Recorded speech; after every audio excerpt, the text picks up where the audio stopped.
Part 1. The Auction and the Meeting. The sun hung merciless over Dustford's main square, baking the wooden platform until the boards groaned under the heat.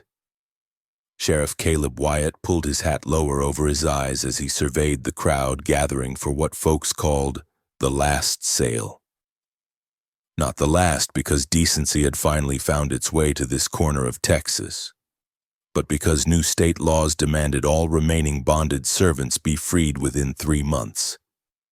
The auction was nothing more than a formality now, a final chance for men to claim what they thought they owned. Caleb spat into the dust and adjusted the weight of his Colt .45 against his hip. He hadn't come here to buy. He'd come because Deputy Marshal Harris had sent word about suspicious activity, rumors of an illegal trafficking operation using these final auctions as cover. 3 women had disappeared from similar sales in neighboring counties, and Harris suspected they weren't being taken to work fields. The auctioneer, a sweating man named Doyle with tobacco stains down his vest, climbed onto the platform. "Gentlemen, ladies," he called out, though Caleb counted maybe 2 women in the entire crowd, both clutching their husbands' arms.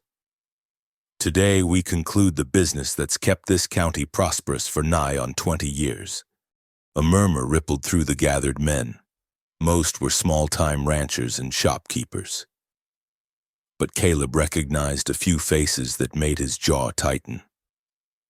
Amos Briggs stood near the front, his silver hair gleaming under his expensive hat. The cattle baron owned half the county and had been circling like a vulture around the smaller spreads, waiting for the right moment to expand his empire. Behind him lurked his foreman, Jake Murdoch, a man whose reputation with a gun was matched only by his cruelty. "The first lot," Doyle announced, consulting his ledger. "Clara Matthews, age 24, house-trained, can read and cipher numbers." Caleb's attention snapped to the platform as a woman was led up the wooden steps. She moved with deliberate grace despite the rope binding her wrists, her dark skin gleaming with perspiration in the brutal heat. She wore a simple brown dress that had seen better days, but she carried herself like nobility. When she turned to face the crowd, Caleb saw her eyes, dark, intelligent, and burning with a pride that made several bidders shift uncomfortably. "He can read, you say?" called out Tom Henderson, who ran the general store. "That's either mighty useful or mighty dangerous, depending on your point of view." Nervous laughter scattered through the crowd. Caleb studied the woman more carefully. Reading wasn't uncommon among house servants in the bigger cities, but out here in cattle country, it was rare enough to be noteworthy. More interesting was how she held herself, not with the resignation he'd expected, but with the alert stillness of someone taking careful measure of her surroundings. "E-bidding starts at $50, Doyle announced. "E50, Henderson called immediately. "60, came another voice. Caleb watched Clara's face as the numbers climbed. Most people in her position stared at their feet or closed their eyes, trying to disappear inside themselves. But Clara was watching, not just watching, studying. Her gaze moved from bidder to bidder, and Caleb could practically see her cataloging information, filing away details about each man who might become her owner. The bidding reached $80 when Amos Briggs finally spoke up. "100, the cattle baron said, his voice carrying easily across the square. The crowd fell quiet. Briggs rarely bothered with the small auctions, preferring to buy in bulk from the larger estates. His interest here seemed pointed, personal. Clara's eyes found Briggs' face, and something flickered there. Recognition, maybe, or wariness. She knew him, Caleb realized, or knew of him. "100 going once," Doyle called, sweat dripping from his chin onto his ledger. Caleb made his decision without fully understanding why. Maybe it was the way Clara stood so straight despite everything. Maybe it was the calculation in Briggs' eyes that set off every lawman instinct he possessed. Or maybe it was simpler than that. Maybe it was the moment he caught Clara glancing at the auction notice posted beside the platform and saw her lips curve in the faintest smile. It was the smile of someone who could read the posted terms and found something amusing in the legal language. In that instant, Caleb knew this woman was far more than she appeared.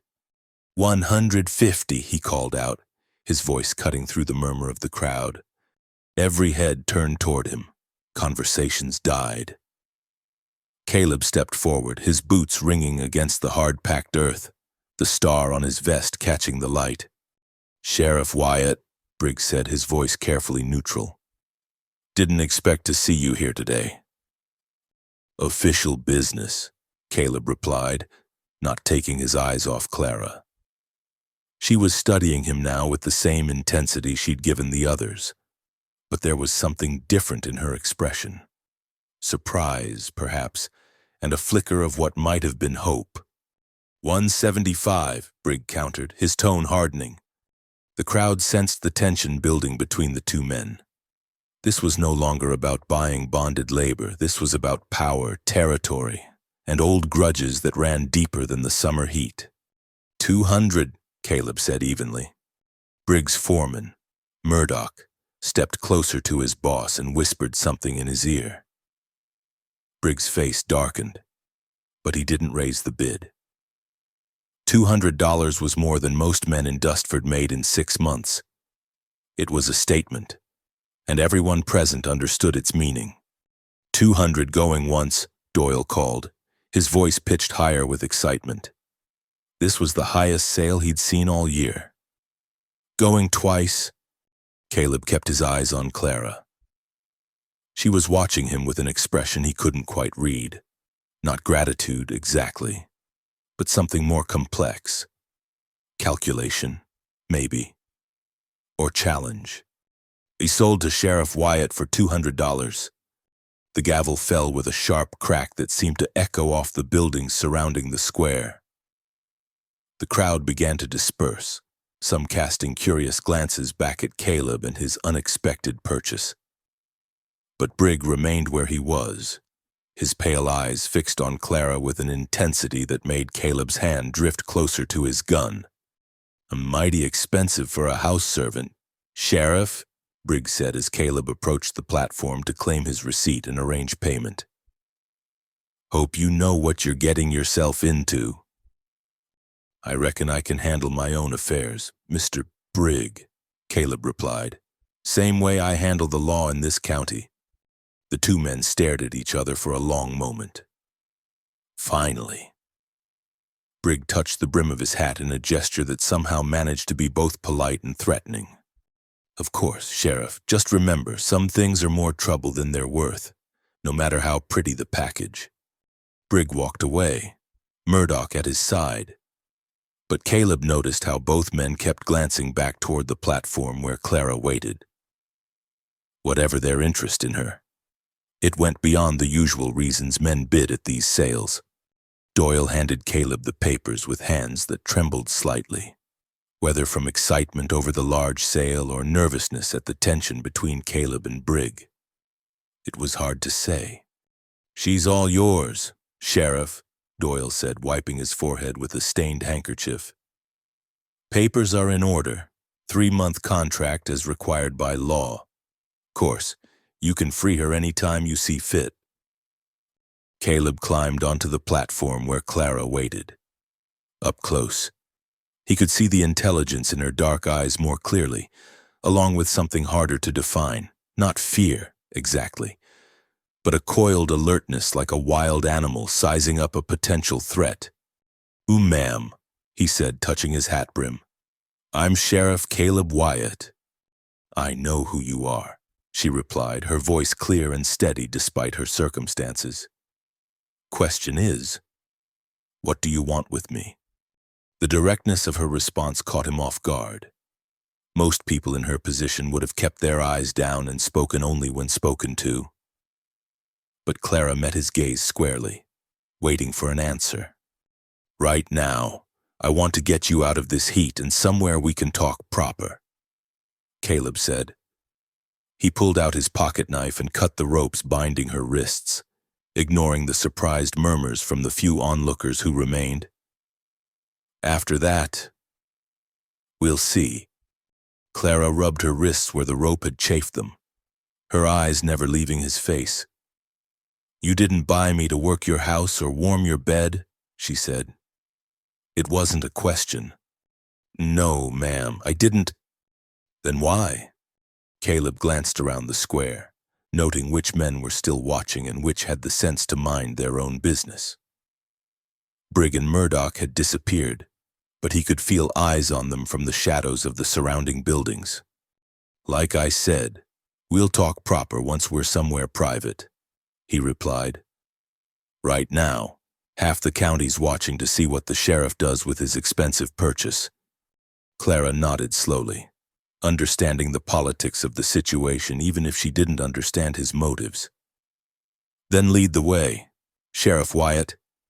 But I'll warn you now, I'm not near as docile as that auctioneer made me sound.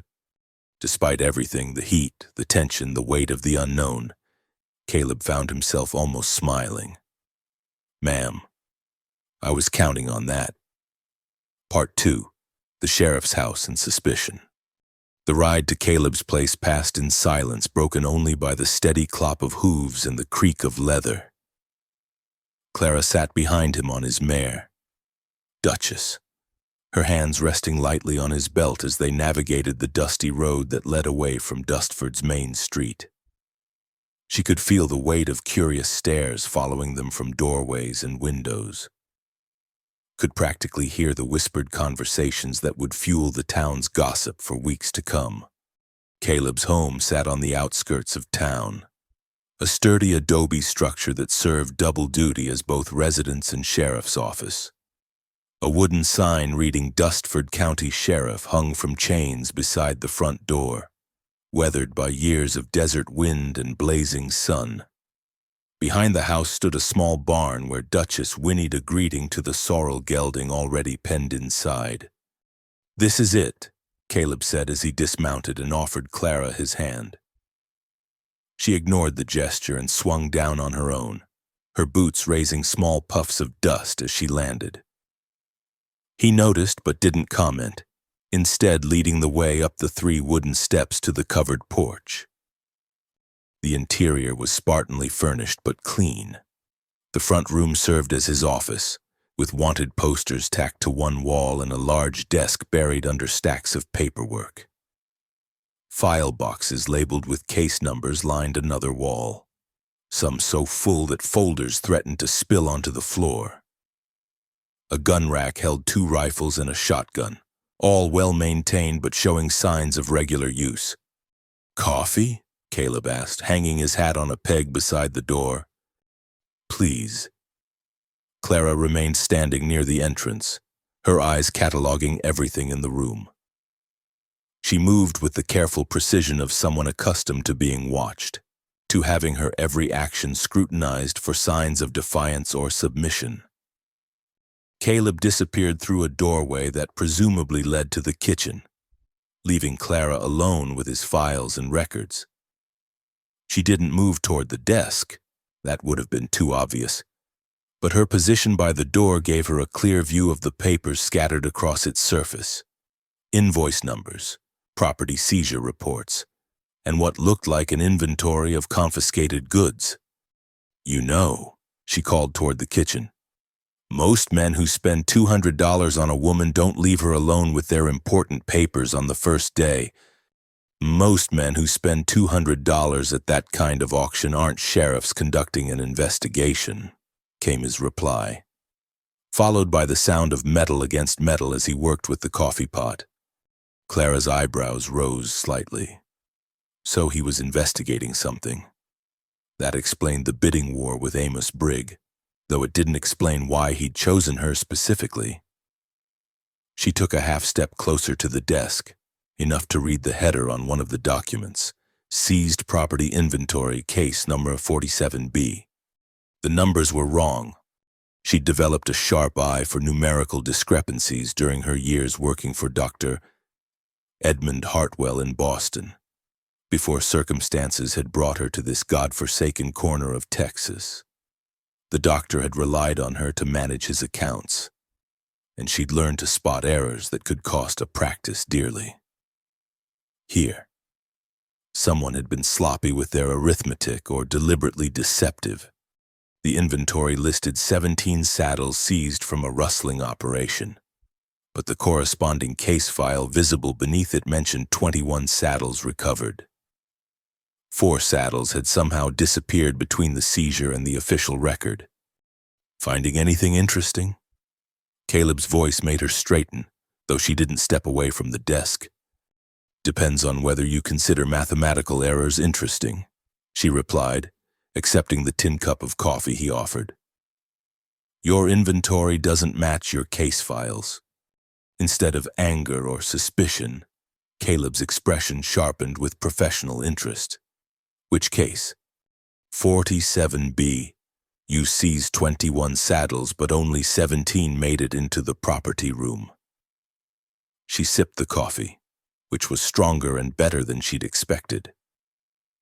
Either someone can't count, or someone's been helping themselves to confiscated goods. Caleb set down his own cup and moved to the desk, shuffling through papers until he found the files she'd referenced. His jaw tightened as he compared the numbers. Son of a... He caught himself glancing at Clara. Begging your pardon, ma'am. I've heard worse, she said dryly. The question is, who has access to the property room? Besides me, my deputy, Pete Morrison, the town clerk, Samuel Hutchins, and... His expression darkened further. Amos Brigg, as head of the town council. Clara nodded, filing that information away. Mr. Brigg seemed very interested in acquiring me today. Any idea why? Caleb studied her for a long moment, clearly weighing how much to reveal. You tell me. You recognized him. I've heard his name mentioned, not fondly. She settled into the wooden chair across from his desk, uninvited but with the confidence of someone accustomed to being included in important conversations. Dr. Hartwell in Boston had connections to various business interests throughout the territories. Briggs' name came up in correspondence about land acquisitions and resource development. You worked for a doctor? For 3 years, until his wife decided she didn't appreciate having an educated woman of color managing the household accounts and medical supplies. Clara's voice remained steady, but Caleb caught the flash of old anger in her eyes. Mrs. Hartwell felt I was getting above my station. So you came to Texas? I was sent to Texas, sold to cover debts the good doctor apparently owed to certain business associates. She met his gaze directly. Which brings us to today's question. Sheriff, what exactly do you want with me? Caleb leaned back in his chair, studying this woman who seemed determined to control the conversation despite her legal status. Most people in Clara's position would have been grateful for coffee and a roof over their heads. Clara was conducting what amounted to an interview, as if she were the one deciding whether to accept employment rather than the other way around. Deputy Marshal Harris thinks someone's been using the final auctions to move people illegally, he said finally. 3 women bought at similar sales have disappeared. No records of where they went. No employment contracts filed with the county clerk. And you think Brigg is involved? I think Brigg's involved in a lot of things that would interest a federal marshal. Caleb gestured toward the discrepant files. Missing property, land deals that favor certain buyers, shipping manifests that don't match what actually arrives in town. Clara absorbed this information while sipping her coffee. So you bought me to... What? Use me as bait? I bought you to keep you safe while I figure out what's going on. The admission seemed to surprise him as much as it did her.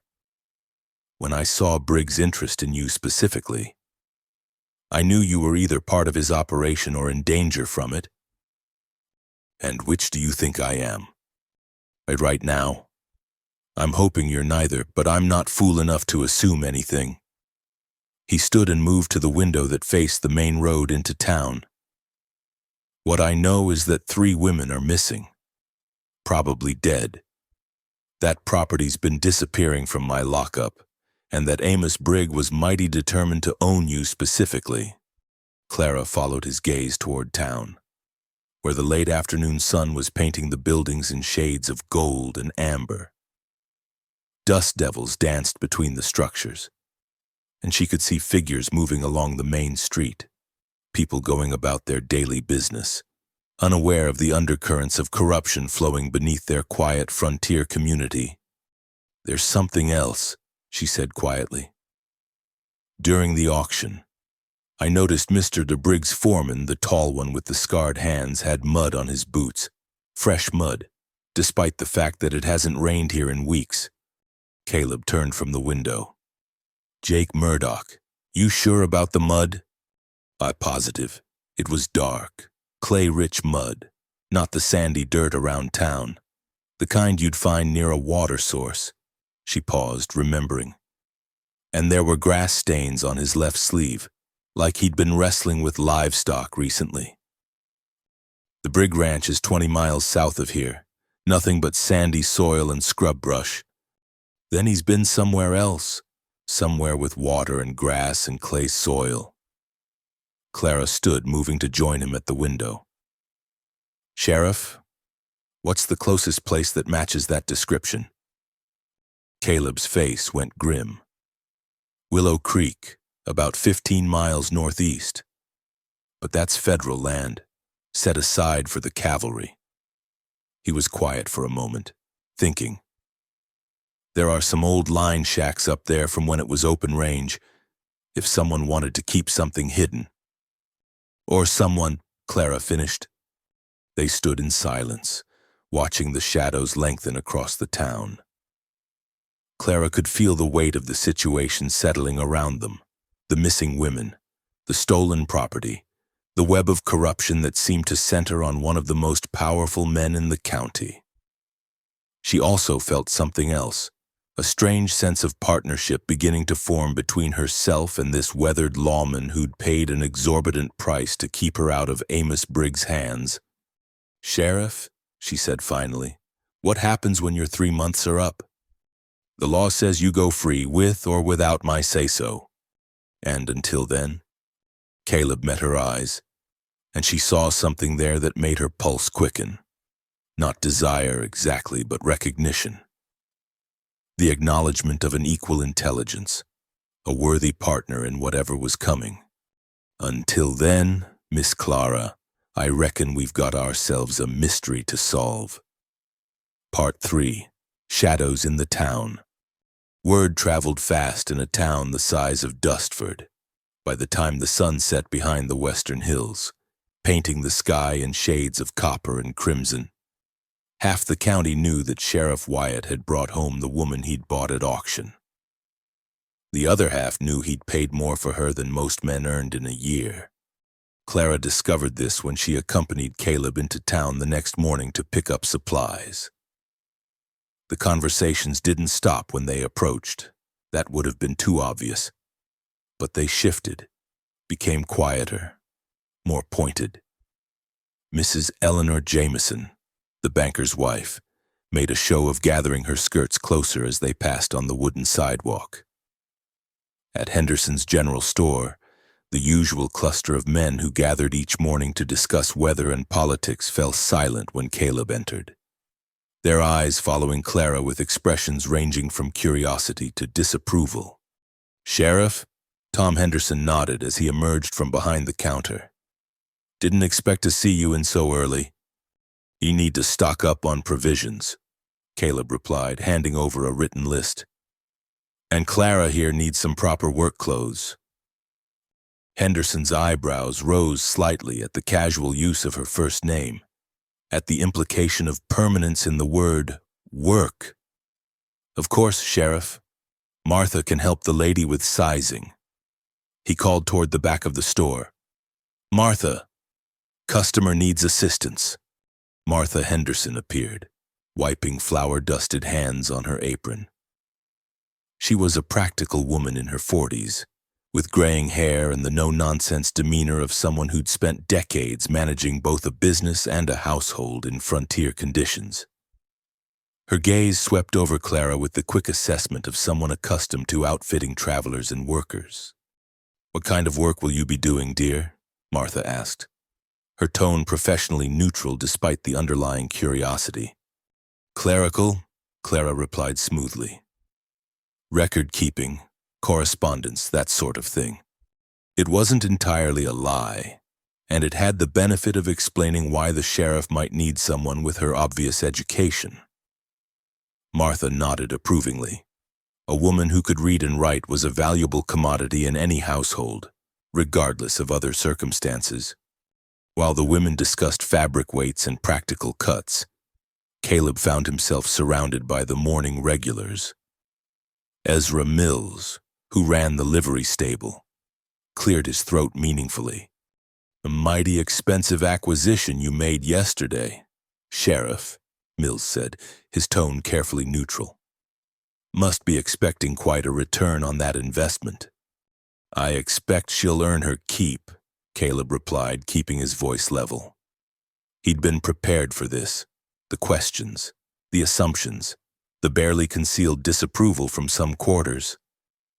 What he hadn't been prepared for was the calculating look in Jonas Fletcher's eyes. Fletcher owned the smaller of the two banks in town and had always been Amos Briggs' man through and through. His presence here, so early in the morning, struck Caleb as unusual. Fletcher typically spent his mornings at the bank, not gossiping at the general store. "Of course, having someone to help with the paperwork makes sense," Fletcher said, his smile not quite reaching his eyes. "Lot of records to keep track of in your line of work. Property inventories, evidence logs, that sort of thing." The comment seemed innocent enough, but something in Fletcher's tone put Caleb on alert. "That's right. Amazing how much paperwork even a small county generates." "Indeed. Must be easy to lose track of things sometimes. Files getting misfiled, inventories not adding up quite right." Fletcher's smile widened. "Good thing you'll have help sorting it all out now." Before Caleb could respond, the morning quiet was shattered by the sound of hoofbeats thundering down Main Street. Through the store's front window, they could see young Billy Preston, who worked at the Morrison Ranch, pulling his horse to a sliding stop in front of the sheriff's office. Sheriff Wyatt," Billy's voice carried clearly through the morning air. "You need to come quick. Something's happened at the Morrison place." Caleb was moving before Billy finished speaking, Clara close behind him. The morning loungers followed, sensing drama. By the time they reached Billy, a small crowd had gathered. "What's the trouble, son?" Caleb asked, his hand instinctively checking the position of his gun. "It's the cattle, Sheriff. Whole herd's gone crazy. Started about an hour ago, bellowing and carrying on something fierce. Mr. Morrison sent me to fetch Doc Williams, but the doc's over in Millerville until tomorrow." Billy's face was flushed with exertion and worry. "Mr. Morrison says maybe you could ride out, see if it's some kind of, I don't know, rustling or something." "Cattle don't usually go crazy over rustlers," Caleb mused. "More likely to run than raise a fuss." "That's what we thought, sir. But something's got them all stirred up, and 3 of the best milk cows have already dropped dead. Mr. Morrison's beside himself." Clara stepped forward. "What exactly are the cattle doing? Describe their behavior." Billy looked uncertain, glancing between Clara and Caleb. The sheriff nodded encouragingly. "Well, ma'am, they're breathing real hard and fast. Eyes are all wide and rolling. Some of them are foaming at the mouth, and they keep bunching up together like they're scared of something. The ones that died, they just sort of collapsed and started shaking before they went still." Clara and Caleb exchanged glances. To anyone else, it might have looked like illness, but Clara had seen similar symptoms before. During her time with Dr. Hartwell, she treated cases of plant poisoning in both humans and animals. "Sheriff," she said quietly, "that sounds like—" Poison," Caleb finished grimly. "Someone's been tampering with the feed." The crowd that had gathered began murmuring among themselves. Cattle poisoning was serious business in a county where livestock represented the difference between prosperity and poverty for most families. If it was deliberate, it was an act of war against the community's livelihood. "Billy, ride back and tell Mr. Morrison not to let the cattle near any feed until I get there," Caleb instructed. "And tell him to keep everyone away from the water sources, too, just in case." As Billy galloped away, Jonas Fletcher stepped closer to Caleb. "Terrible business, this," he said, shaking his head. "Hope it's just some kind of accident. Hate to think someone might be deliberately targeting our local ranchers." "Why would you assume it's deliberate?" Clara asked, her tone mild but her eyes sharp.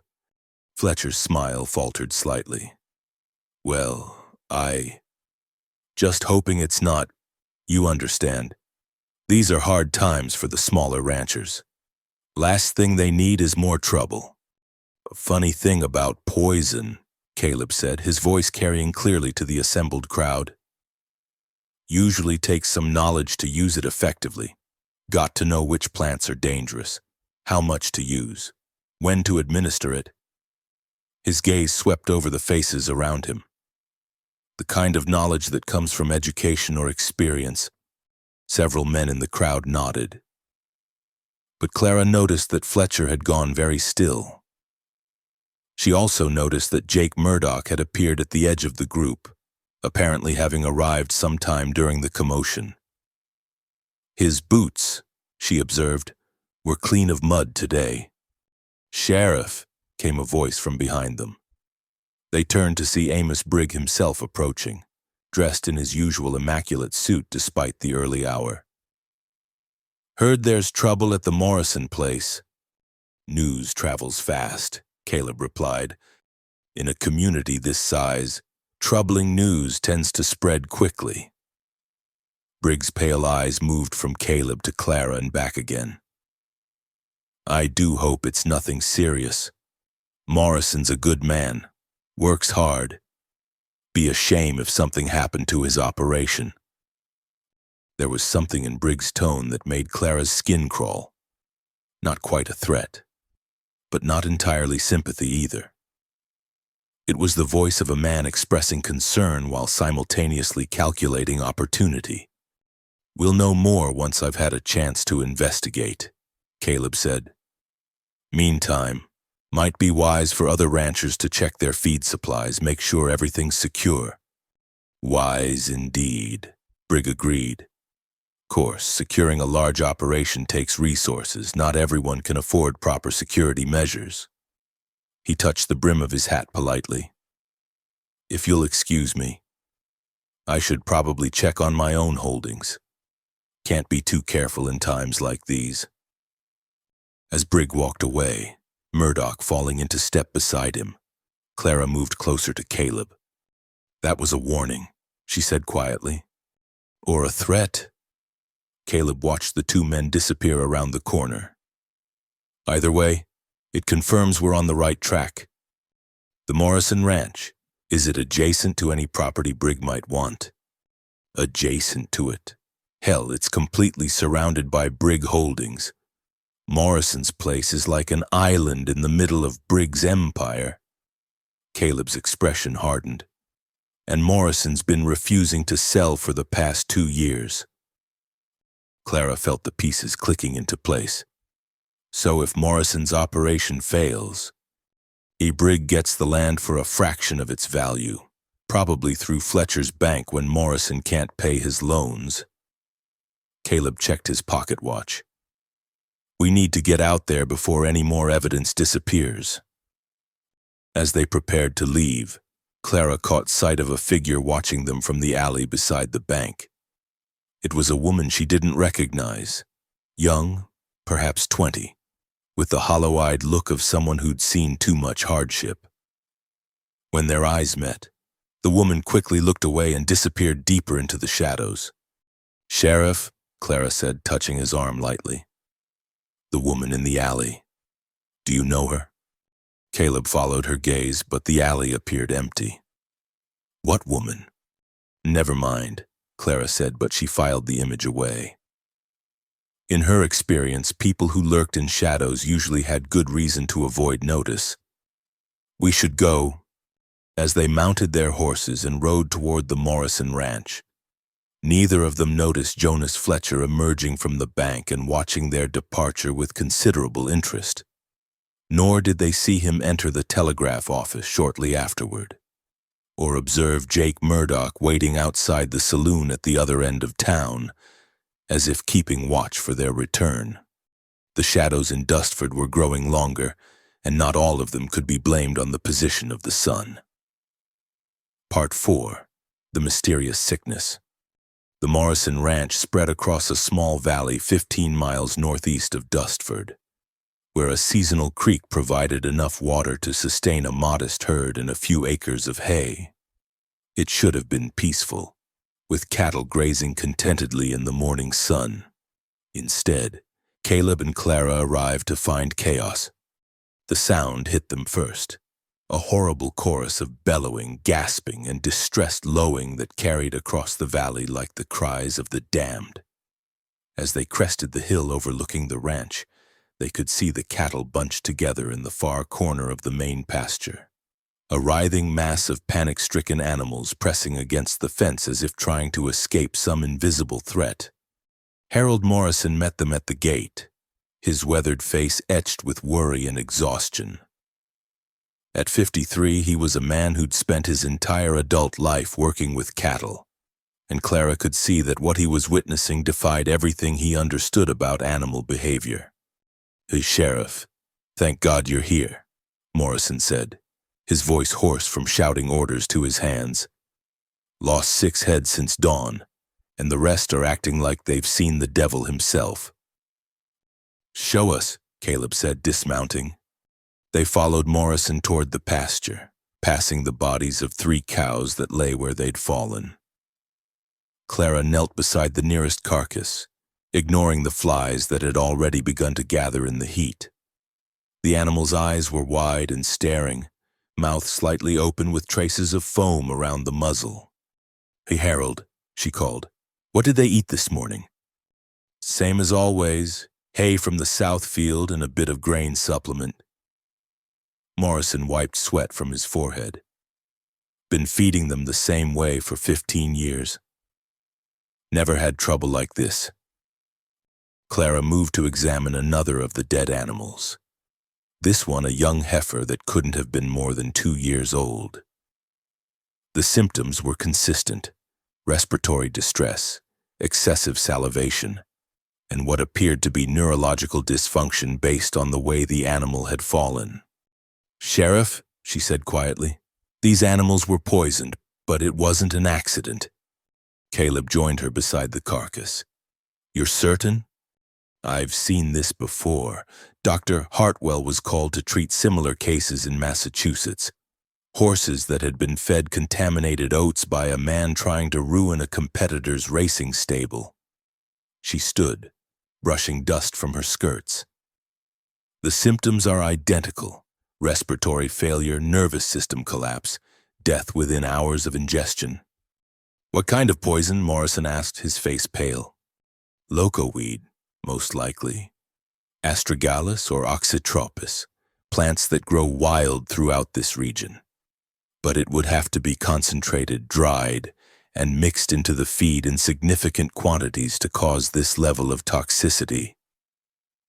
Clara looked toward the barn where Morrison stored his hay and grain. Someone with knowledge of both botany and animal husbandry did this deliberately. The implications settled over them like a dark cloud. This wasn't random mischief or accidental contamination. Someone had deliberately poisoned Morrison's cattle with the expertise of a person who understood exactly what they were doing and what the results would be. "Mr. Morrison," Caleb said, "I need to examine your feed stores, and I need a list of everyone who's had access to your property in the past week." As they walked toward the barn, Clara noticed something that made her stop. "Harold, that fence line over there, has it been repaired recently?" Morrison followed her gaze toward the western boundary of his property. "Matter of fact, yes. Had some posts worked loose in the storm we had about 10 days back." "Why?" "The soil around those new posts looks different, darker." Clara walked closer, kneeling to examine the earth. "This is clay soil, not the sandy loam that's natural to this area." Caleb joined her, understanding immediately. "Someone brought this dirt from somewhere else." "But why would anyone?"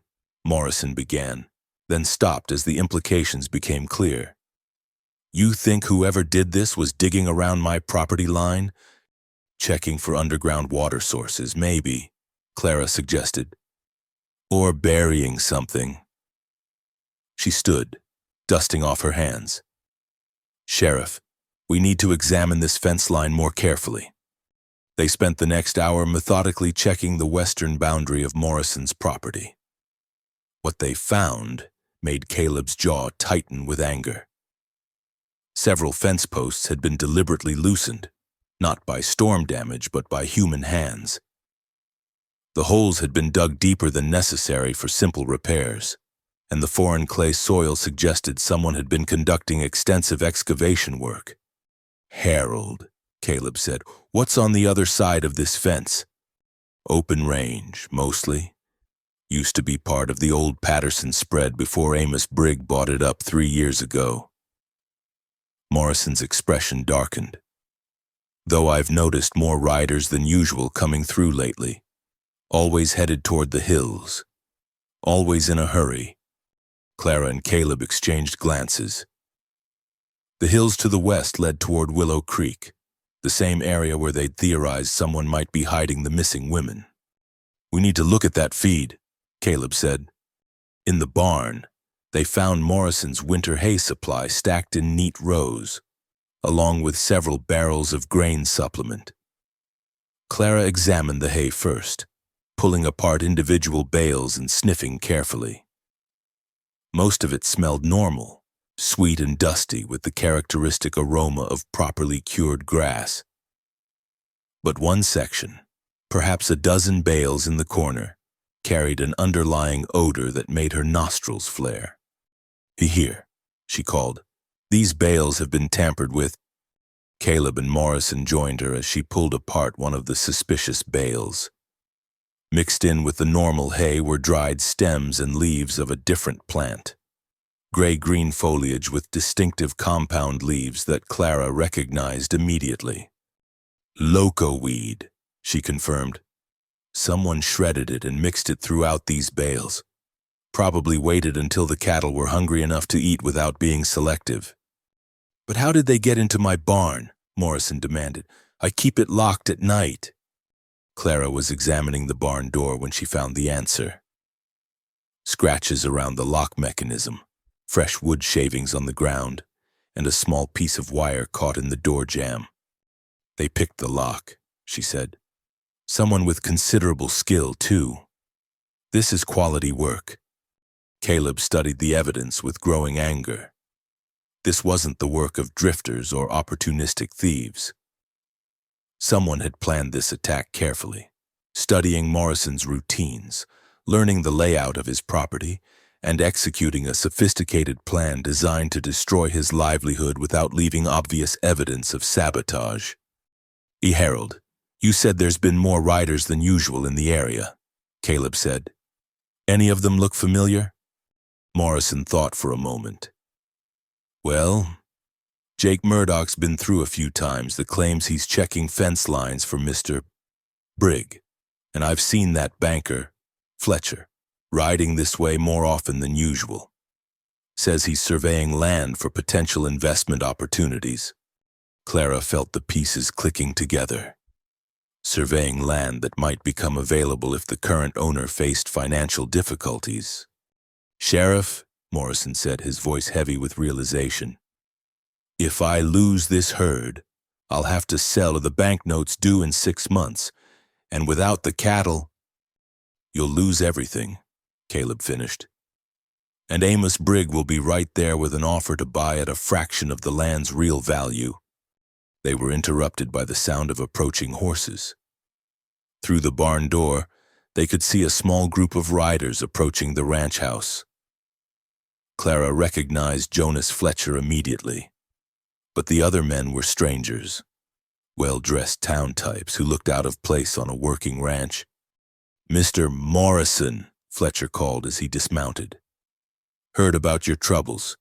Thought I should ride out and see if there's anything the bank can do to help."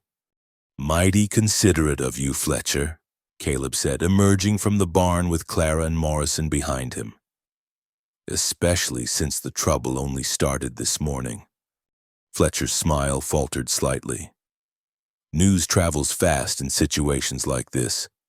Sheriff, cattle sickness can spread quickly if not contained properly."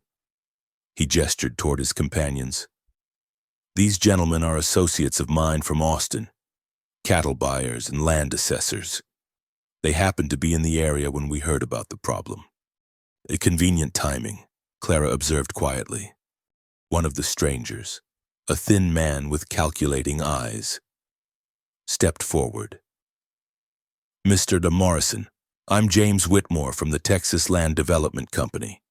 While we're sorry to hear about your current difficulties, we might be in a position to make you an immediate offer for your property. Cash payment, quick settlement, save you the uncertainty of trying to rebuild your herd." Morrison's face reddened. "My cattle started dying this morning, and you're already here with an offer to buy my land? That strikes me as mighty suspicious timing. Mr. Whitmore, business opportunities wait for no one, sir." Whitmore replied smoothly. "In our experience, it's better to cut losses quickly rather than throw good money after bad." Clara stepped closer to Caleb, speaking quietly enough that only he could hear. "Notice anything about Mr. Whitmore's boots?" Caleb glanced down. Whitmore wore expensive leather boots, but they showed traces of the same clay soil they'd found around Morrison's fence posts, the kind of soil that didn't exist naturally anywhere on Morrison's property. "Gentlemen," Caleb said loudly enough for everyone to hear, "I'm afraid this property is part of an ongoing investigation. No business transactions can be conducted until we've completed our examination of the evidence." Fletcher's face tightened. "What kind of investigation, Sheriff?" "The kind that involves deliberate poisoning of livestock and trespassing on private property." Caleb's hand rested casually on his gun butt. "The kind that could result in serious charges against anyone found to be involved." The standoff stretched for several tense moments. Finally, Fletcher remounted his horse. "Of course, Sheriff. We wouldn't want to interfere with official business."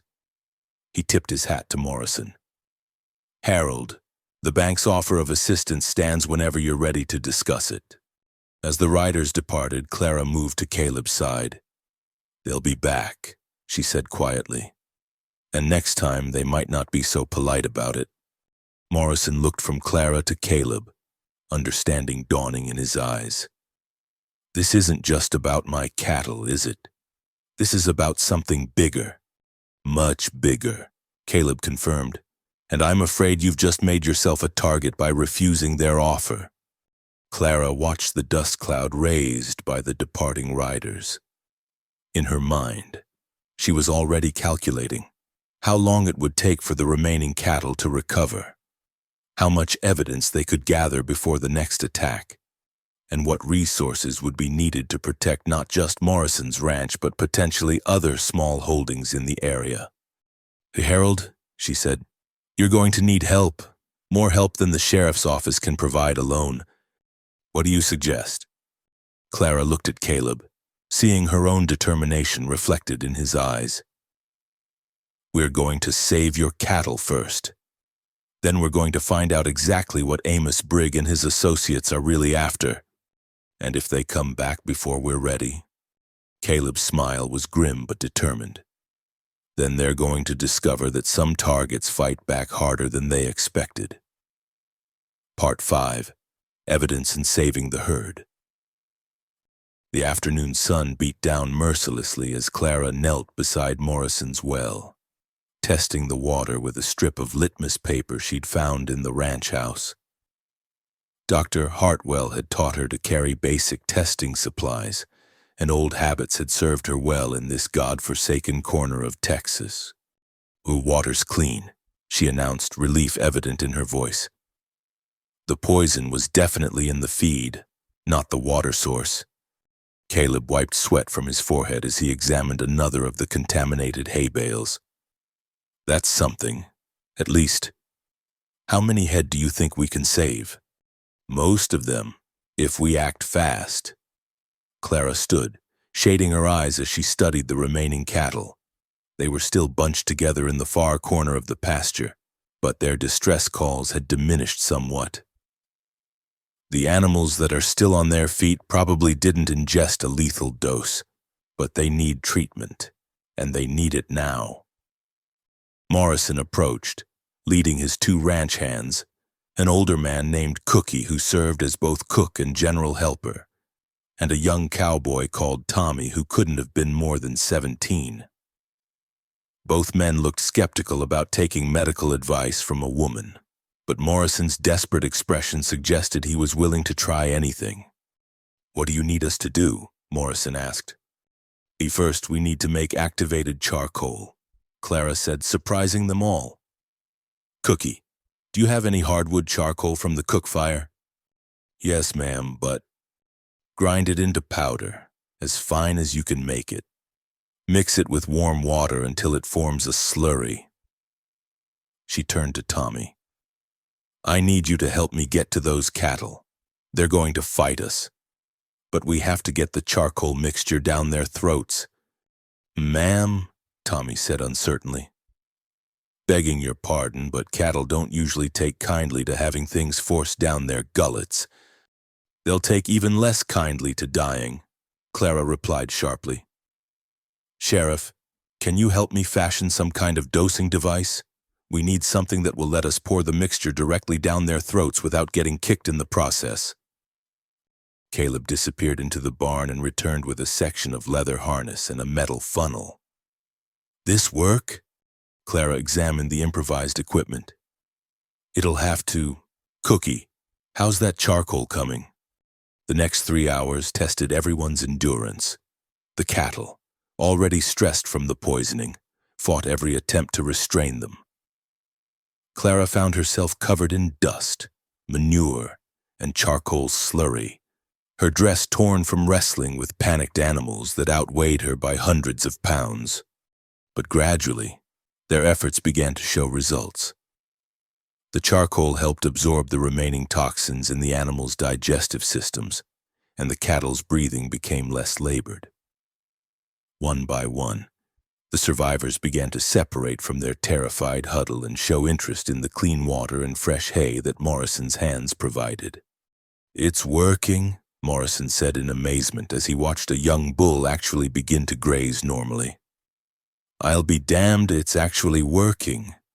Caleb approached Clara, who was sitting on a fence rail catching her breath. Her face was streaked with dirt and sweat, but her eyes held a satisfaction he'd rarely seen in anyone. "Where did you learn to treat poisoned livestock?" he asked. "Dr. Hartwell had veterinary training as well as medical," she replied. "Said a frontier doctor needed to know how to treat anything with a pulse, 2 legs or 4. She managed a tired smile. "Turns out he was right." "Clara," Morrison called from near the barn, "you need to see this." They found him examining one of the feed sacks they'd identified as contaminated.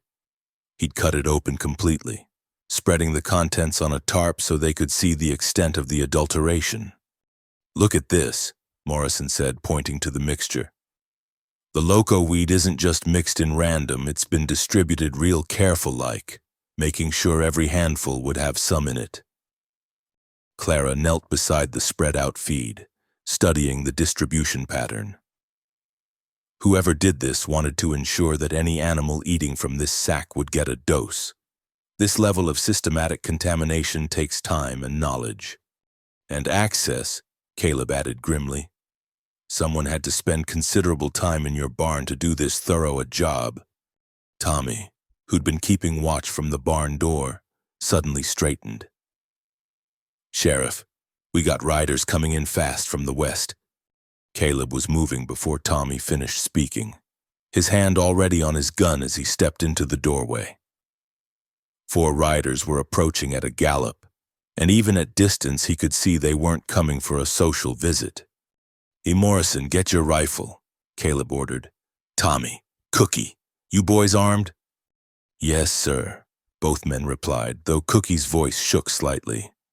Clara surprised them all by producing a small derringer from beneath her torn skirts.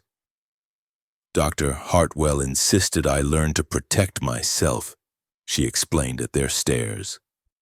Said a woman traveling alone needed more than good intentions. The riders pulled up in a cloud of dust about 50 yards from the barn. Caleb recognized Jake Murdoch immediately, along with 3 men he didn't know.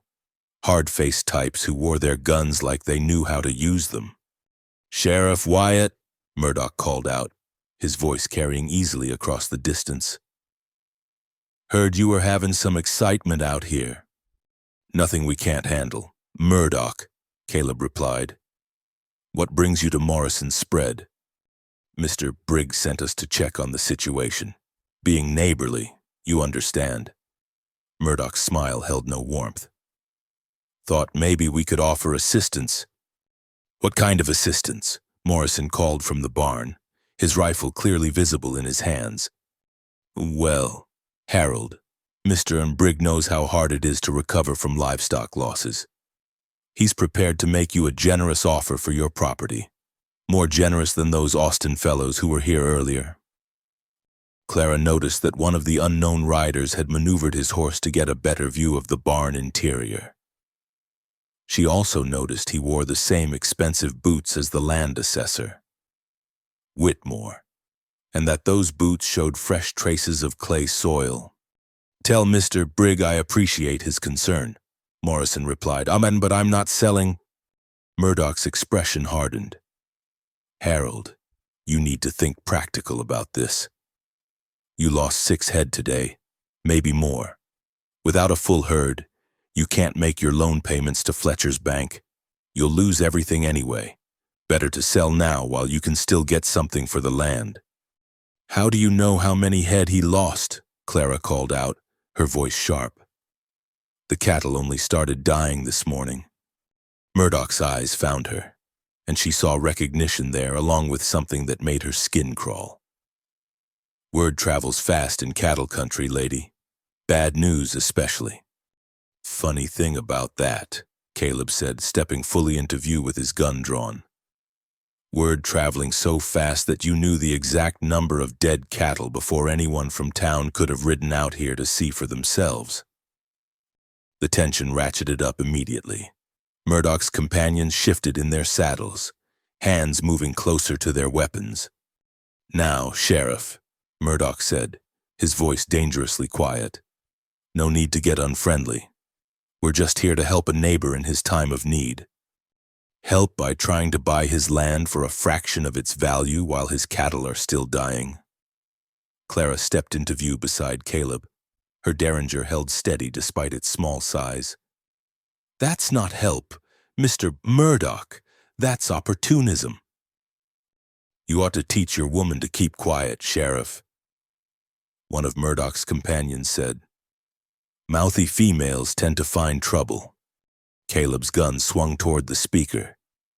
Mister, I'd advise you to keep your comments about the lady to yourself. The standoff stretched taut as a bowstring.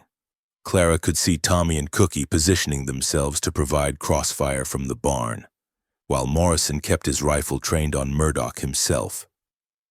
4 against 4, with the advantage of cover going to the defenders.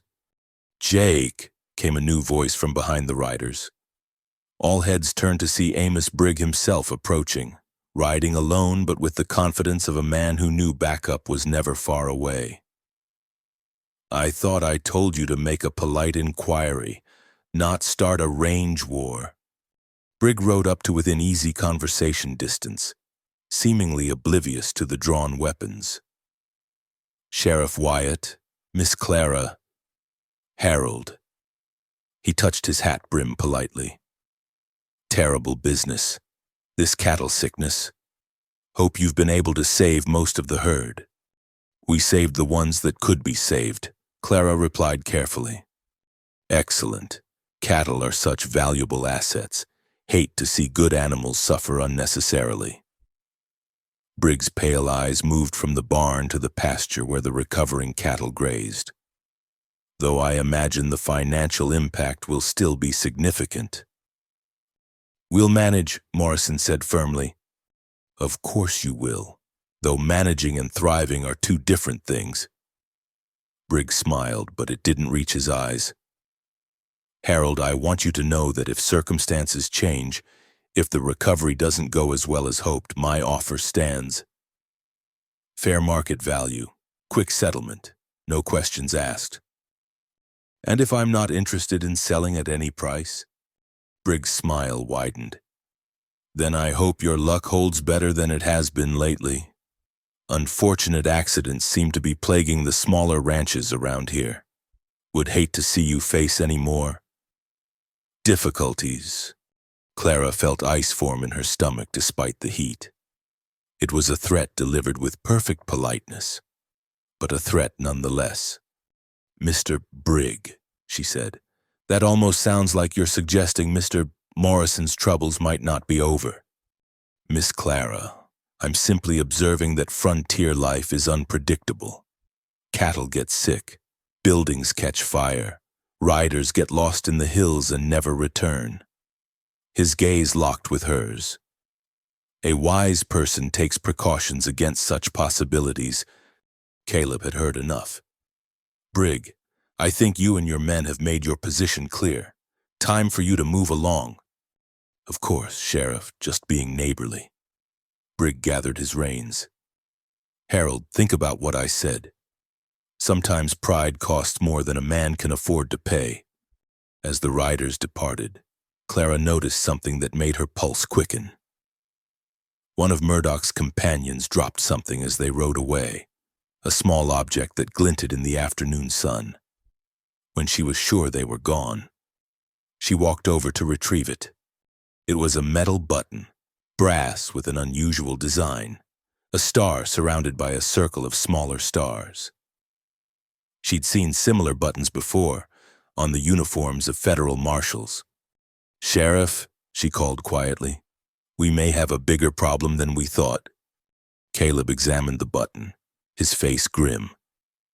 "Either one of Briggs' men is impersonating a federal officer, or there's a corrupt marshal involved in this operation," Clara finished. "Which would explain how they've been staying ahead of your investigation." As the sun began to set over the Morrison Ranch, painting the sky in shades of gold and crimson, Clara and Caleb stood watching the recovered cattle graze peacefully in the evening light. They'd won this battle, but both knew the war was far from over. "What's our next move?" Clara asked. Caleb fingered the brass button thoughtfully. "Find out who this belongs to, and then figure out how deep this corruption really goes. And in the meantime, we watch our backs because Amos Brigg just declared war on anyone who stands in his way." Part 6. The Conspiracy Unfolds. 3 days after the incident at Morrison's ranch, Caleb sat at his desk in the pre-dawn darkness, studying a collection of evidence that painted an increasingly disturbing picture. The brass button Clara had found lay beside a hand-drawn map marking the locations of suspicious activity throughout the county. Red X's marked where livestock had died under mysterious circumstances, where buildings had burned under questionable circumstances, and where small ranchers had suddenly decided to sell their land to Amos Brigg at prices well below market value. Clara entered from the kitchen carrying 2 cups of coffee. Her hair pinned back severely and her expression alert despite the early hour. She'd spent the previous evening helping Caleb organize his files, and her methodical approach had revealed patterns he'd missed. "Any word from the telegraph office?" she asked, settling into the chair across from his desk. "Message came through an hour ago. Deputy Marshal Harris is riding down from Austin. Should be here by noon." Caleb accepted the coffee gratefully. "Problem is, I'm not sure who we can trust anymore."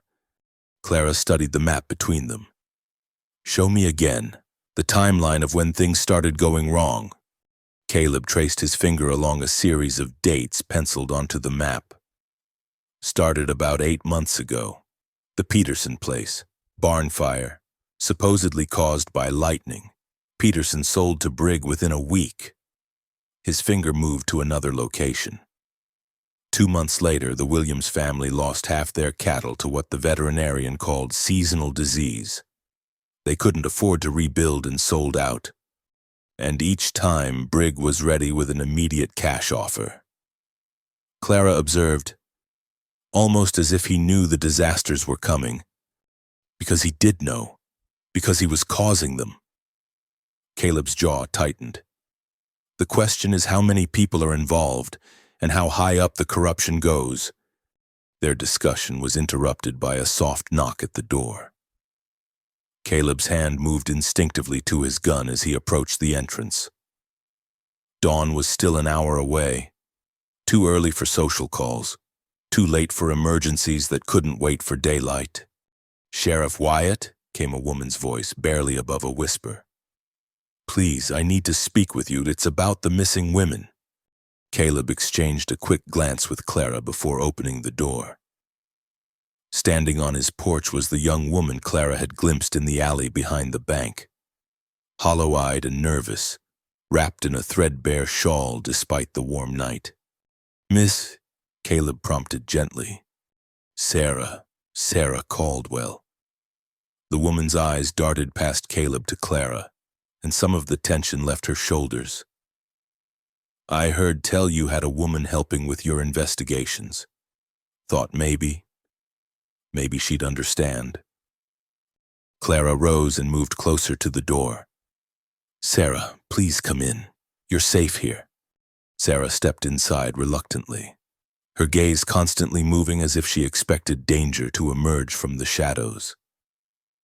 Up close, Clara could see she was younger than she'd first appeared, perhaps 19 or 20. But her eyes held the kind of wariness that usually came with much harder experience. "Coffee?" Clara offered, but Sarah shook her head. "I can't stay long if they know I'm here." She shuddered. "Miss, are you the woman Sheriff Wyatt bought at the auction?" "I am," Clara replied carefully. "Why?" "Because you were supposed to disappear just like the others." Sarah's voice dropped to barely a whisper. "They had plans for you, terrible plans." Caleb leaned forward intently. "Sarah, who had plans? What kind of plans?" "Mr. Brigg and his associates. They've been taking women from the auctions, the ones who can read and write, the ones who might be useful for more than just. She couldn't finish the sentence, but her meaning was clear. Clara felt ice form in her stomach. "Taking them where?" "There's a place up in the hills near Willow Creek. Old mining camp from before the war. They've been keeping women there, using them to forge documents and keep books for their illegal operations." Sarah's hands shook as she clutched her shawl tighter. "I was there for 3 months before I managed to escape." "When did you escape?" Caleb asked. 2 weeks ago. Been hiding in town ever since, trying to work up the courage to tell someone." Sarah looked directly at Clara. "When I saw Mr. and Brigg bidding on you at the auction, I knew they were planning to take you too. But then Sheriff Wyatt outbid him, and I thought maybe—" Maybe what? Clara prompted gently. Maybe someone was finally going to fight back. Caleb and Clara exchanged glances loaded with meaning. This confirmed their worst suspicions about the missing women, but it also meant they were dealing with something far more dangerous than simple land speculation. Sarah, Caleb said carefully, are there other women still being held at this camp? 2 that I know of. Maybe more. Sarah's voice broke slightly. Mary Henderson, she was Tom Henderson's cousin, disappeared about 6 months ago. And a woman called Elizabeth who was taken from a sale over in Millerville. Clara knew they had to act, but she also knew they needed more information. Sarah, can you tell us exactly where this camp is located? How many men are guarding it? It's about 20 miles northeast, in a canyon that's hidden unless you know exactly where to look. Usually 4 or 5 men there at any given time. But they rotate. Sarah paused, gathering courage. There's something else. They've got a man on the inside, someone who tells them when lawmen are getting too close to the truth. Who's someone in law enforcement? Caleb's voice was deadly quiet. Has to be. They always seem to know when investigations are starting, when witnesses might talk. Sarah looked between them nervously. That's why I was afraid to come forward before. How do you know who to trust? Before Caleb could respond, they heard the sound of multiple horses approaching fast. Sarah went rigid with terror. They found me, she whispered. Oh God, they found me. Caleb was already moving, blowing out the lamp and moving to the window. In the pre-dawn gloom, he could see 6 riders approaching at a gallop.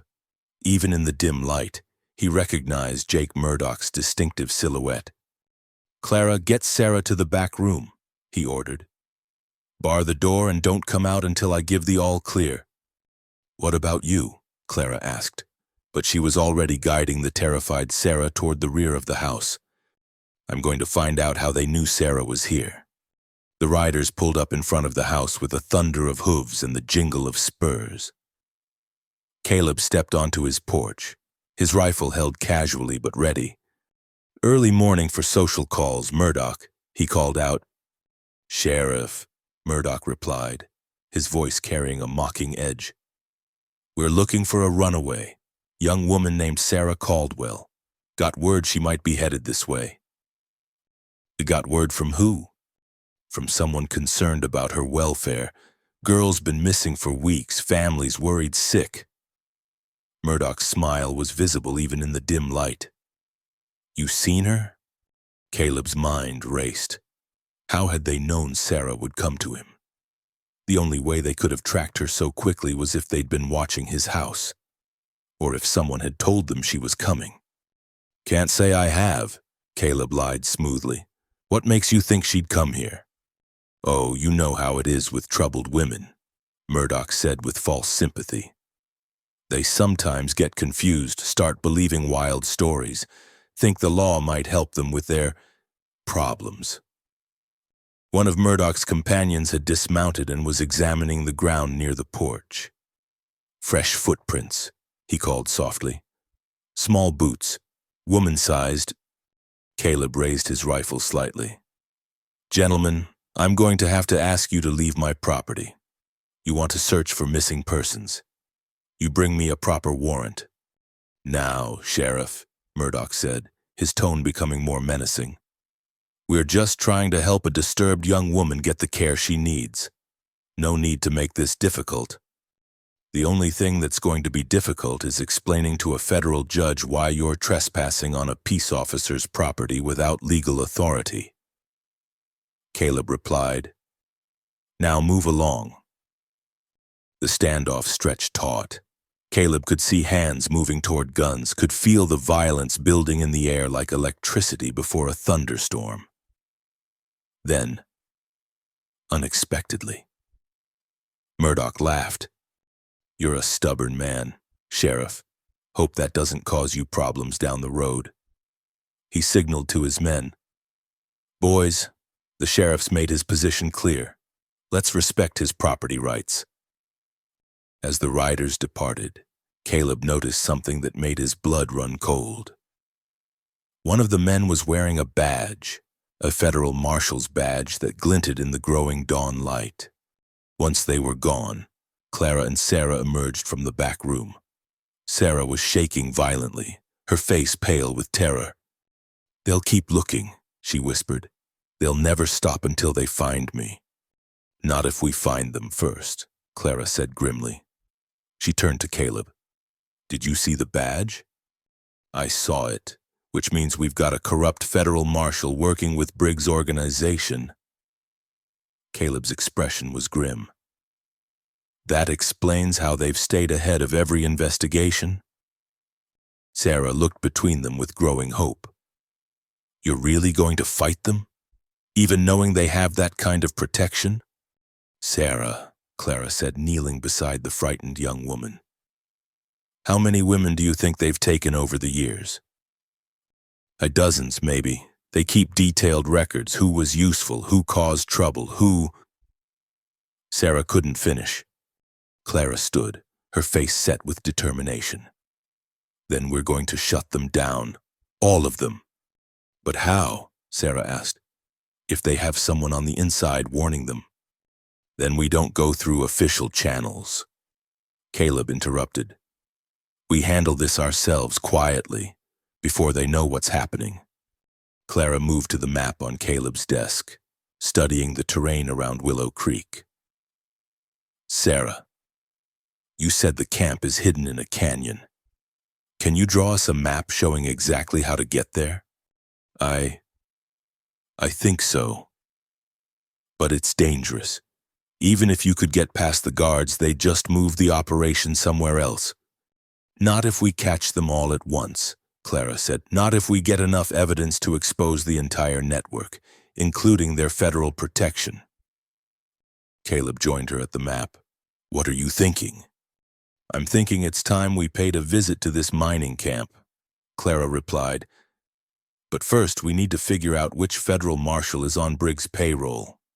Sarah looked at the two of them with a mixture of fear and amazement. "You're really going to do this? You're really going to try to save them?"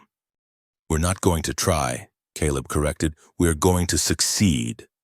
As the sun finally crested the eastern hills, painting the Texas landscape in shades of gold and amber, the three of them bent over the map, planning what might be the most dangerous operation of their lives.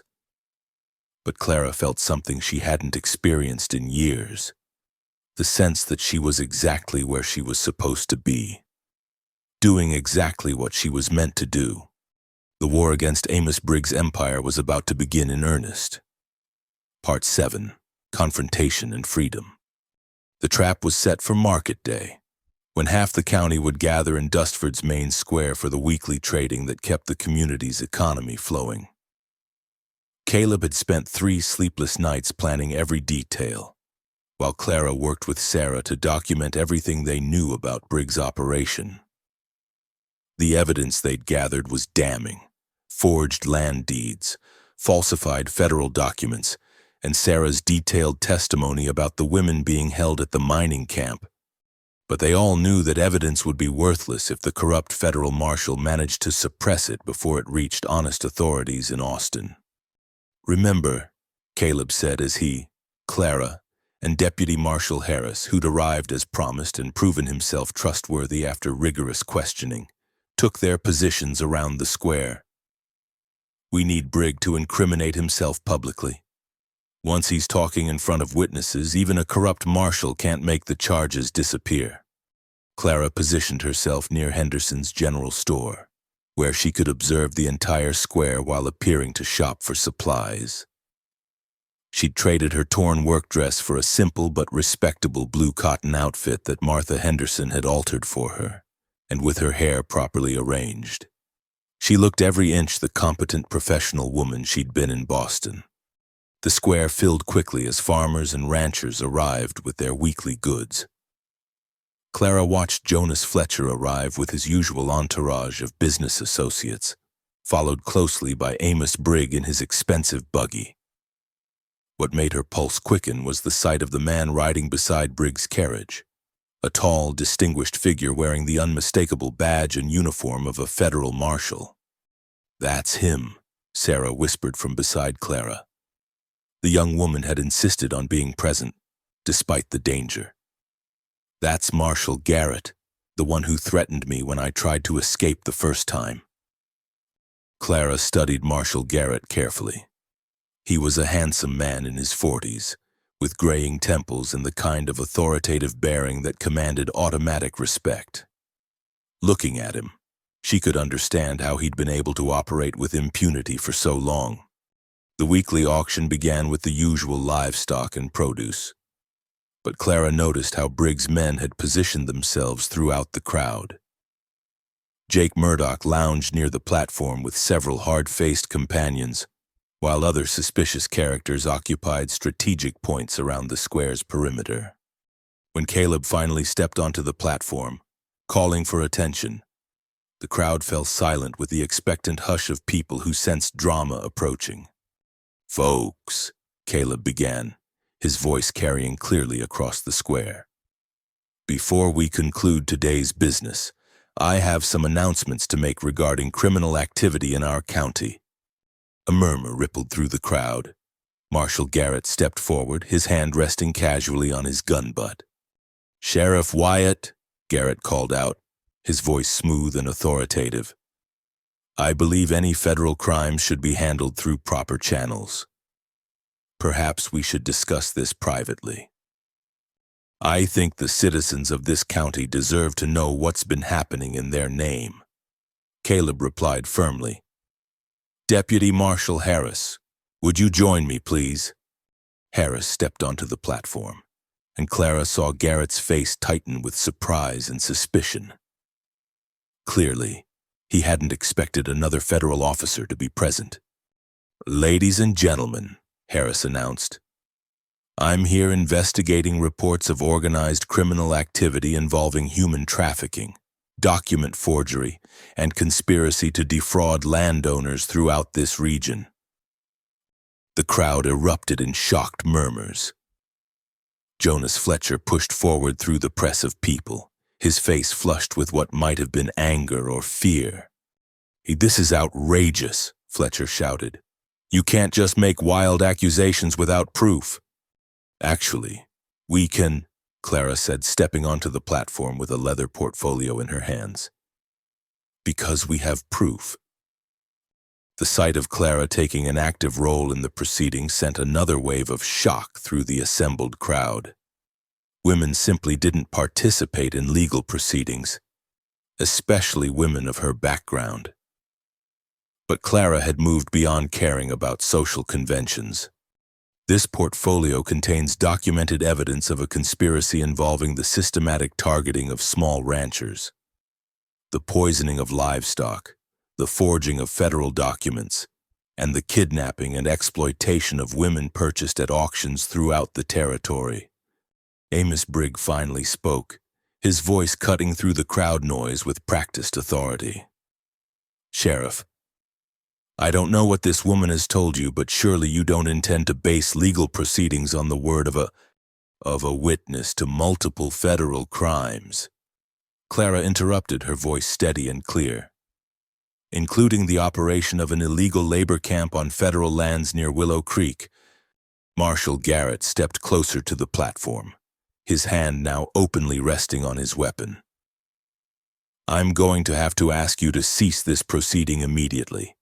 Any allegations of federal crimes must be investigated through proper channels." "A funny thing about that, Marshal," Harris replied. "According to my records, you haven't filed a single report about criminal activity in this county for over a year. Almost as if you wanted to make sure certain crimes weren't investigated." The confrontation was escalating rapidly. Clara could see Murdoch and his men moving closer to the platform, while Briggs' face had gone pale beneath his carefully maintained composure. "Sarah Caldwell," Clara called out clearly. "Please step forward and identify the men who held you prisoner." Sarah emerged from the crowd, visibly trembling but determined. Her finger pointed first at Murdoch, then at two of his companions, and finally at Marshal Garrett himself. "Those men took me from the auction in Millerville 6 months ago," she said, her voice gaining strength as she spoke. "They held me at a camp in the hills, along with other women, forcing us to forge documents and maintain records for their illegal operations." "Hey, this is preposterous," Garrett exploded. "You're going to take the word of a clearly disturbed woman over that of a federal officer?" "We might," Deputy Marshal Harris said calmly. "If that federal officer couldn't account for his whereabouts during the times when women were disappearing from auctions." Clara watched Briggs' face carefully as the net tightened around his operation. She could see him calculating, weighing his options, trying to determine if he could still control the situation. "Amos Brigg," Caleb announced formally. "You're under arrest for conspiracy, kidnapping, extortion, and accessory to murder." "On whose authority?" Brigg demanded, but his voice had lost its confident edge. "On the authority of the United States government," Harris replied, producing official arrest warrants. "And the state of Texas. That's when everything went wrong." Garrett drew his weapon with smooth, practiced motion, the barrel swinging toward Harris. "I'm afraid I can't allow that to happen." But Clara had been watching Garrett carefully, had seen the subtle shift in his posture that telegraphed his intentions. As his gun cleared leather, she threw herself sideways into Harris, knocking the deputy marshal off balance just as Garrett fired. The shot went wide, splintering wood from the platform as chaos erupted throughout the square. Civilians scattered, screaming, as Murdoch and his men drew their weapons.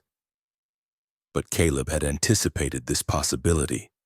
"Now!" he shouted. From concealed positions around the square, Harold Morrison and his ranch hands opened fire on Murdoch's group, while Tommy and Cookie provided covering fire from the roof of Henderson's store.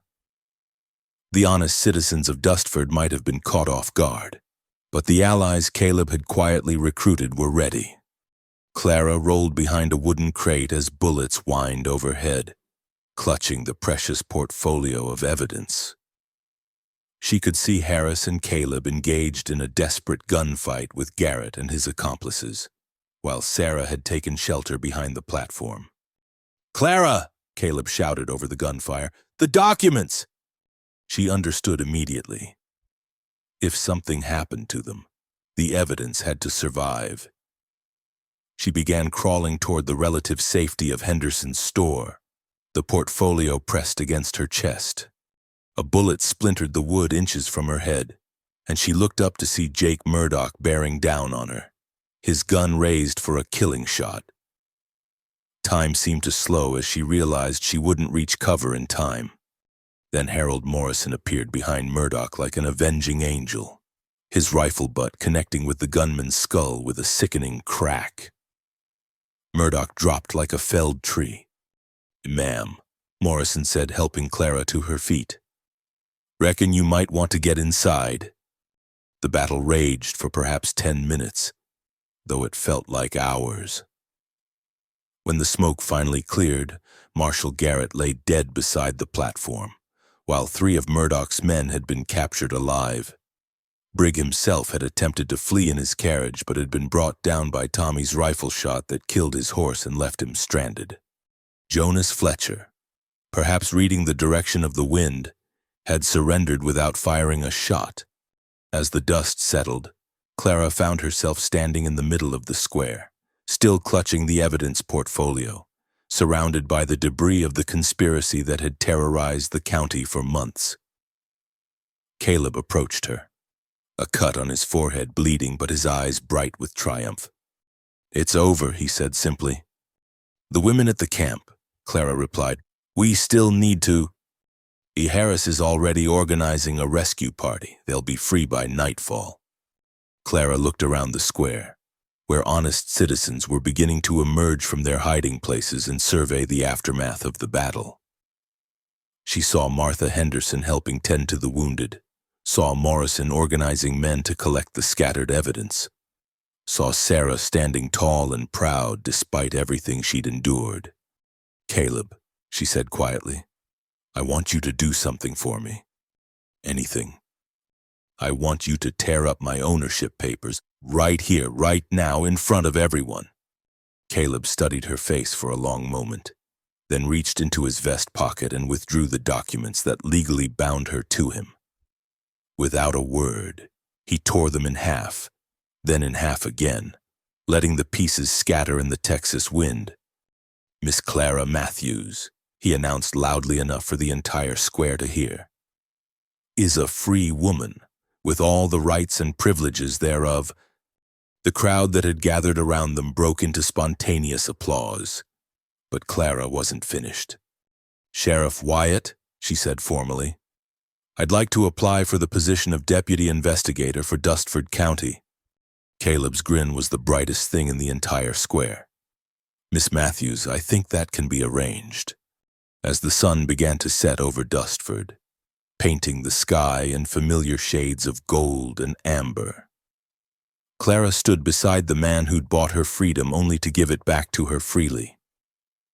Around them, the community was already beginning to rebuild, to heal from the corruption that had poisoned it.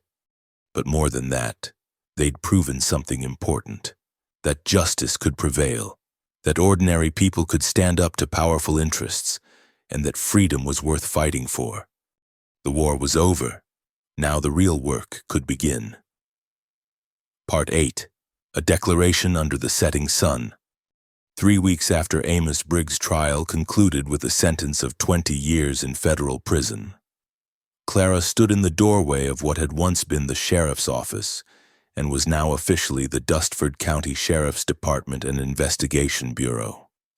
The brass nameplate beside the door read, "C. Matthews, Deputy Investigator," in crisp, professional lettering that still made her smile every time she saw it. The rescued women from the mining camp had all been reunited with their families or, in cases where they had none, had been provided with resources to start new lives. Mary Henderson had chosen to stay in Dustford, working alongside her cousin Tom at the general store. Sarah Caldwell had surprised everyone by accepting a position as clerk at the newly reorganized bank, her experience with forged documents making her particularly valuable in detecting fraudulent paperwork. Elizabeth Warren, the woman from Millerville, had returned to her hometown carrying detailed testimony that led to the arrest of 3 more corrupt officials in neighboring counties. The network of corruption had proven to be wider than anyone had imagined, but it was unraveling steadily as more victims found the courage to speak. Clara finished organizing the last of the case files that would be sent to Austin for the federal investigation, and stepped outside to find Caleb saddling his horse in the late afternoon light. Duchess nickered a greeting as Clara approached, and she reached up to scratch the mare's neck. "Heading somewhere special?" Clara asked, noting that Caleb had saddled a second horse, the gentle sorrel gelding named Buck that he'd been teaching her to ride. "Thought we might take a ride up to Miller's Ridge," Caleb replied, checking Buck's cinch with the careful attention he gave to all tasks involving safety. "Weather's perfect, and we both need some time away from paperwork." Clara had learned to read the subtle signs that indicated when Caleb had something important on his mind. The careful way he was checking the tack, the slight tension in his shoulders. The fact that he'd suggested the same destination where they'd shared their first real conversation about the future, all pointed to this being more than a casual evening ride. "Give me 5 minutes to change into riding clothes," she said. 20 minutes later, they were climbing the winding trail that led to the ridge overlooking the valley where Dustford nestled among the cottonwoods.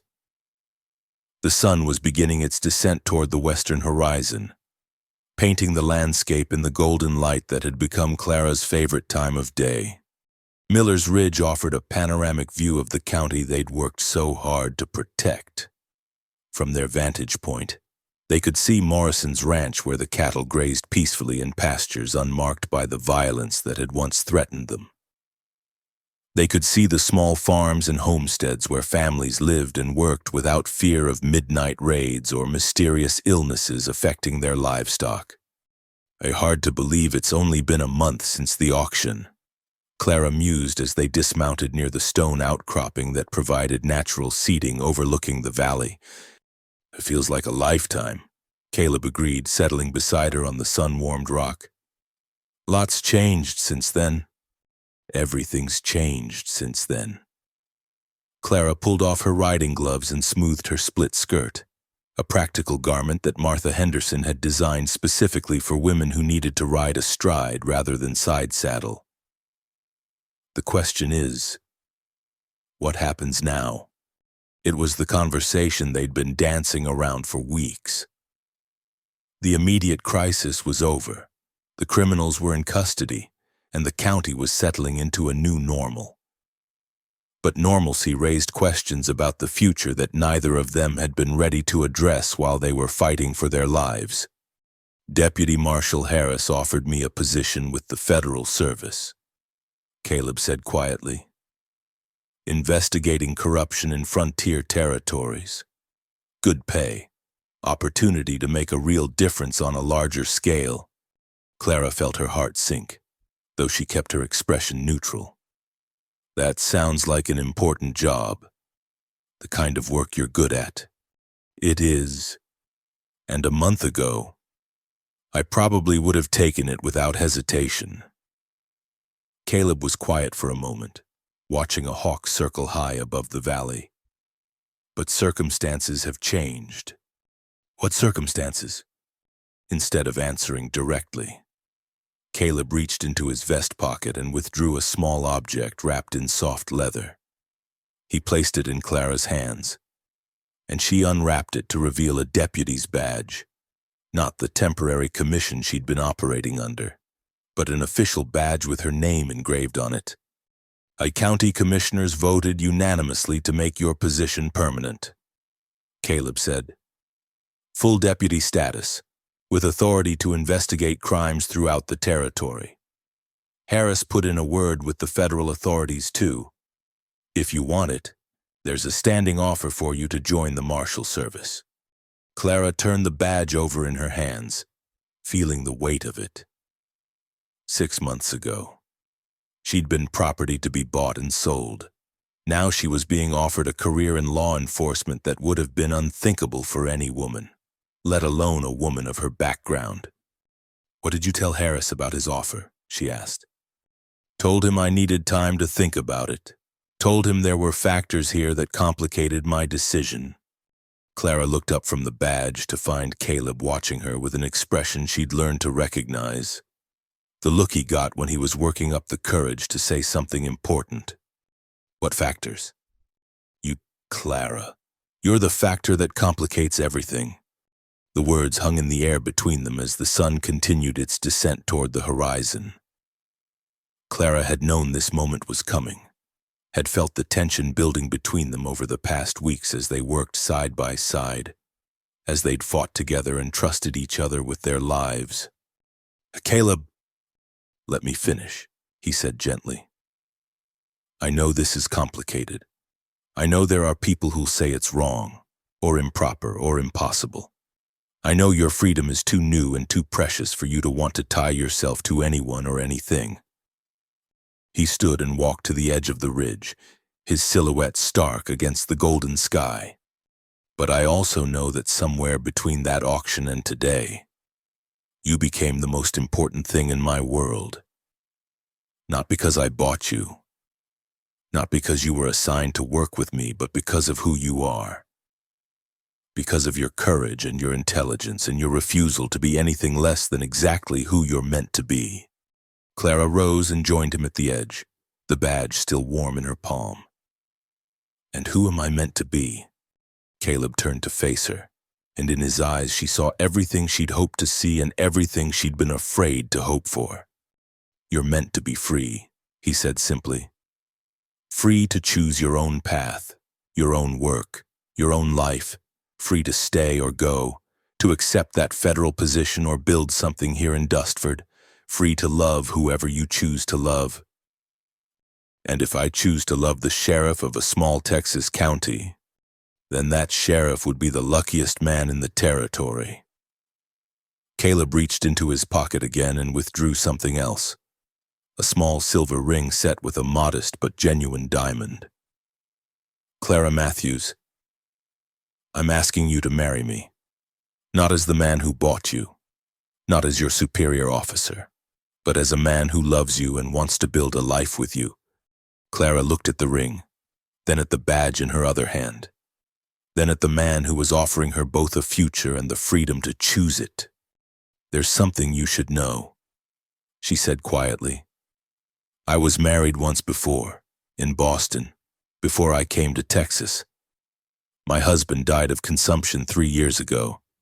Caleb absorbed this information without visible surprise. I wondered. You carry yourself like a woman who's been loved properly. His name was Marcus. He was a teacher, and he treated me as an equal partner in all things. When he died, his debts became mine and his family. Well, they didn't consider a woman of color to be a legitimate heir to anything. Clara's voice was steady, but Caleb could hear the old pain underneath. That's how I ended up indentured to Dr. Hartwell, and eventually how I came to be sold at that auction. Do you still love him? I'll always love Marcus for what he gave me, the knowledge that I deserved to be loved, that I was capable of being a true partner to someone. Clara turned to face Caleb fully. But Marcus is gone, and you're here. And what I feel for you is different, deeper maybe, because it's been forged in fire. She held up the badge, catching the last rays of sunlight. You're asking me to choose between my career and marriage. I'm asking you to choose whatever makes you happiest. If you want the federal position, we'll find a way to make it work. If you want to stay here and build the best sheriff's department in Texas, we'll do that. If you want to do both. Caleb smiled. Well, we'll figure that out too. You're that. Clara smiled back, feeling the last of her reservations dissolve in the warmth of his acceptance. Caleb Wyatt, are you proposing to me as an equal partner in all things? Clara Matthews, I wouldn't have it any other way. She slipped the ring onto her finger, where it caught the light like a promise. Then she pinned the badge to her vest, where it belonged. In that case, Sheriff Wyatt, I accept your proposal and with conditions. Name them. First, we maintain separate professional identities. I want to be known for my own work, not as the sheriff's wife who happens to carry a badge. Agreed. Second, we continue working as partners, equal partners. No protecting the little woman or handling the dangerous cases yourself. Wouldn't dream of it. Third, Clara moved closer, close enough to see the gold flecks in his brown eyes. You have to promise me that we'll always be honest with each other.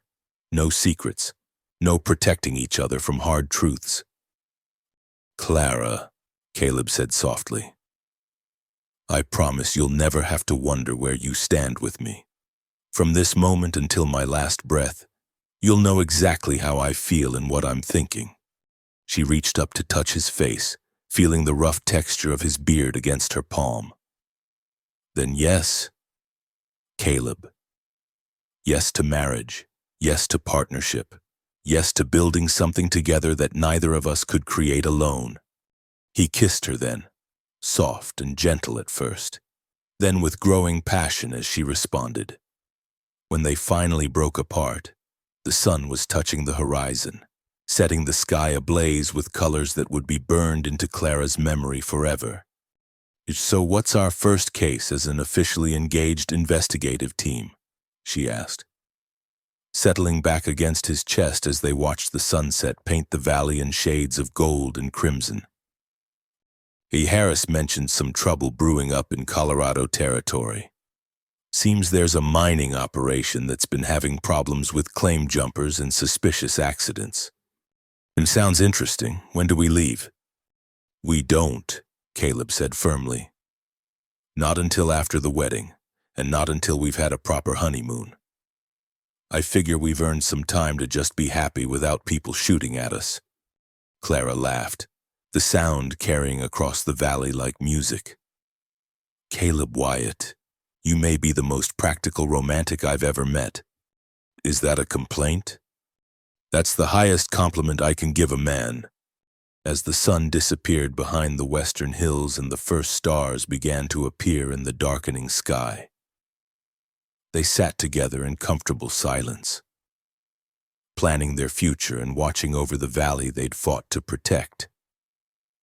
Clara thought about the journey that had brought her to this moment, from the horror of the auction block to the warmth of Caleb's arms, from being property to being a partner, from survival to love. Caleb? Thank you. For what? For seeing me, for seeing who I really was even when I was afraid to see it myself. He tightened his arms around her as the evening breeze carried the scent of sage and wildflowers across the ridge. Clara, you saved this town. You saved those women. You saved me from being the kind of lawman who fights crime but never really changes anything. We saved each other, she corrected. That's what partners do. As they finally mounted their horses and began the ride back to town, Clara looked up at the stars beginning to shine in the vast Texas sky. Tomorrow would bring new challenges, new cases to solve, new wrongs to right. But tonight, she was exactly where she belonged, free, loved, and ready for whatever adventure came next. The war was over. The love story was just beginning.